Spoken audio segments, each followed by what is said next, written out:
Պարոն Կարապետյան, մեկ այլ հարց է դեղերի գները Հայաստանում եւ հարևան երկրներում։ Նարեկ Կարապետյանը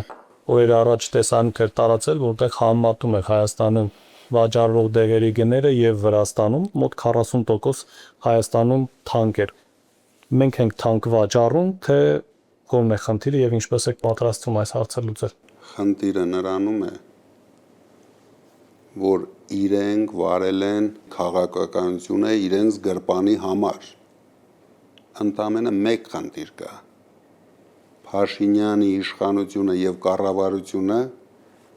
դեղերը դարձրել են իրենց գրպանը լցնելու միջոց։ Դուք տեսնեք ինչ արագությամբ ենք մենք այդ փոփոխությունները անելու եւ հաստատ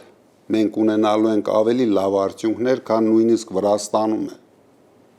Դա մեզ համար ամբողջությամբ հասկանալի է, ինչ է կատարվում Հայաստանի դեղերի շուկայում, ով է օգտվում այդ շուկայից եւ մեր ժողովուրդը բոլորը պետք է օգտվեն մեր արած քայլերից, որը մենք կանենք միանգամից, շատ արագ, քանի որ մեզ համար ամեն ինչը հասկանալի է։